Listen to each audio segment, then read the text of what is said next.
High বন্ধুরা, pop ক্যালকাটাতে আপনাদেরকে স্বাগত জানাই। আশা করি আপনারা খুব ভালো আছেন, আমিও খুব ভালো আছি। তো আজকে আমি এসেছি একটা চিংড়ি মাছের ঝাল নিয়ে। খুব চটজলদি রান্নাটা আমি করব, আর আমি ন্যাচারালি এটা করিও খুব চটজলদি। তো মা বাবা তো খেয়ে খুবই ভালো বলে। আজকে তোমাদের সাথে শেয়ার করব, তোমরাও এই জিনিসটা যদি বাড়িতে চেষ্টা করো অবশ্যই সেটা আমাকে জানাতে ভুলো না। আর তো চলো আমি তোমাদেরকে ভিডিওটা এখান থেকেই শুরু করছি। তো এখানে হচ্ছে দু রকমের মাছ আছে, একটা হচ্ছে রুই মাছ আর একটা হচ্ছে গলদা চিংড়ি। তো গলদা চিংড়িটা আমি ঝাল করব, আর হচ্ছে রুই মাছটা আমি ভাজা করব। ঠিক আছে, আজকে একটা স্পেশাল অকেশন আছে, তো সেই জন্য সেটা আমি এখন জানাচ্ছি না। তো যাই হোক, আমি এখানে আপনারা বলতেই পারেন যে আমি ঘরের বাইরে কেন এখানে আমি প্যাসেজে বসে রান্নাটা করছি। অ্যাকচুয়ালি বাড়িতে হচ্ছে নিরামিষ পালন করে আমার মা, তো আমার হচ্ছে এটাই সেফ জোন। আমি নর্মালি এখানে বসেই রান্নাবান্না করি যদি আমার কিছু আমিষ রান্না করার থাকে নিরামিষের দিন। খুবই চটজলদি একটা রেসিপি আমি আপনাদেরকে বলবো, কোনো আলাদাভাবে আপনাকে এটা ওটা সেটা করতে হবে না। তো চলো দেরি না করে এখান থেকেই শুরু করছি। তো বন্ধুরা, এখানে আমার 5 থেকে 6টা মাছ আছে, মানে গলদা চিংড়ি। তো তার জন্য আমি 3খানা মিডিয়াম সাইজের পেঁয়াজ কেটে নিয়েছি। আর আমি যে মশলাটা তৈরি করেছি সেটা হচ্ছে পরিমাণ মতো আদা, এই যে মশলাটা, ঠিক আছে। আমি একসাথে সব কিছু পেস্ট করেছি যাতে সময়ের অপচয় না হয়। তো এই জন্যই আমি বলছিলাম যে এটা খুব চটজলদি হয়ে যাবে।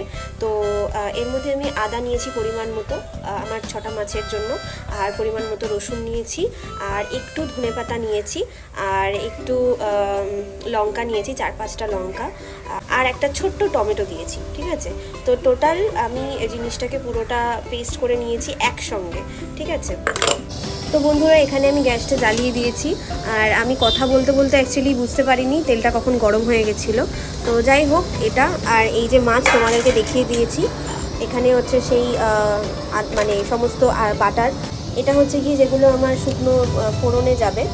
আর এখানে হচ্ছে পেঁয়াজ কাটাটা, আর আমি এর মধ্যে মশলা ইউজ করব হচ্ছে হলুদ গুঁড়ো, আর এটা হচ্ছে নুন, আর একটু ধনে গুঁড়ো ইউজ করব। তো এই যে এইগুলো হচ্ছে আমার মশলা। ঠিক আছে, এগুলো একটু মিক্সড আছে, আপনারা কিছু মনে করবেন না। এই যে তেলটা গরম হয়ে গেছে, এবার আমি আস্তে আস্তে মাছটা ছেড়ে দেবো। হাত দিয়ে দেওয়াটাই মনে হয় ইজি হবে। এই যে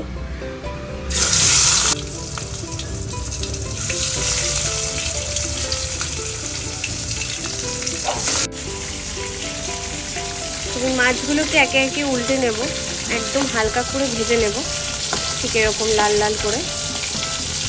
বেশি ভাজলে আবার এগুলো শক্ত হয়ে যাওয়ার চান্সেস থাকে, তো হালকা করে ভেজে নিয়ে তুলে নেব। এবার আমি তুলে নেব মাছগুলোকে।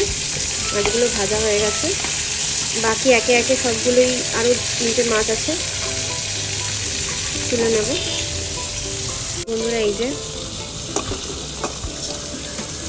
এগুলোও হয়ে গেছে, এবার এগুলোকে তুলে নেব। তো বন্ধুরা এই যে সব কটা মাছ ভেজে তুলে নিয়েছি।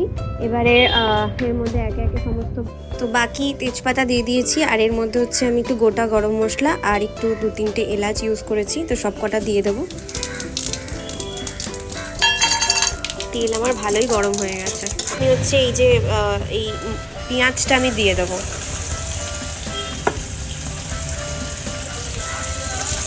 তো বন্ধুরা এখানে আমার পেঁয়াজটা একটু নরম হয়ে এসেছে।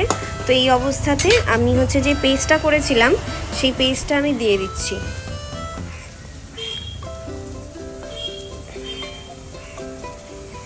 এবার এটাকে ভালো করে মিক্স করে নিতে হবে। এটা দেখতেই পাচ্ছেন ভালো করে এটা কষানো হয়ে গেছে।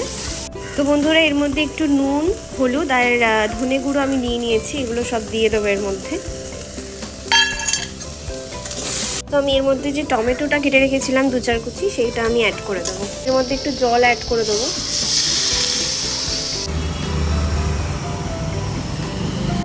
তো বন্ধুরা এর মধ্যে একটু ফ্রেশ ক্রিম অ্যাড করে দেবো। মশলাটা কষানো হয়ে গেছে, ফ্লেভারটা একটু সুন্দর আসে।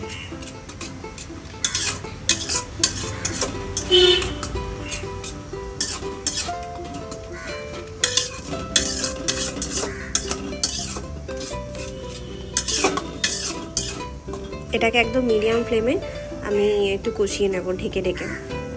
একটু গরম মশলা অ্যাড করেছি, আর একটু ধনেপাতা কুচি দিয়ে দেবো। দিয়ে আবারও একটু নেড়ে নেব। এটা দেখতে হচ্ছে পুরো চিংড়ির মালাইকারির মতো দেখতে হবে, কিন্তু অ্যাকচুয়ালি আমি এর মধ্যে না নারকোল ইউজ করেছি, না আমি কোনো চালমগজ বা না আমি কোনো বাদাম কিছুই আমি ইউজ করিনি, তো দেখতে খানিকটা ওরকম হবে। আমার মশলাটা ভালো মতনই হয়ে গেছে। এবার সব কিছু দেওয়ার পরে একটু জল অ্যাড করে দিচ্ছি। একটু জল অ্যাড করে এবার আমি গ্যাসটাকে একটু বেশি জোরে দিয়ে, যেহেতু জলটা দিয়েছি তো একটু ফুটিয়ে নিয়ে আমি মাছগুলো ছেড়ে দেবো। তো বন্ধুরা এবার একটু ফুটে এসেছে, এবার আমি আস্তে আস্তে মাছগুলোকে এর মধ্যে ছেড়ে দেবো। দেখতেই পাচ্ছেন।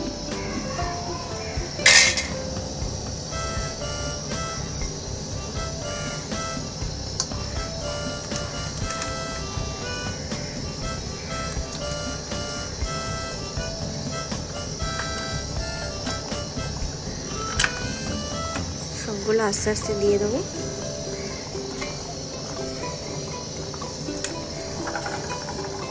যে এটা কিন্তু তেল নয়, মানে অল্প বলতে পারেন তেল, কিন্তু অ্যাকচুয়ালি যেটা মাছের মধ্যে থেকে বেরোয় সেটাই আমি অ্যাড করে দেব।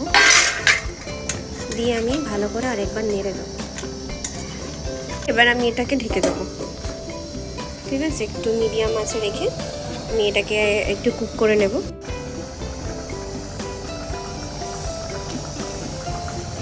বন্ধুরা এখানে আমার এটা কমপ্লিট হয়ে গেছে, এবার আমি এটাকে নামিয়ে নেব।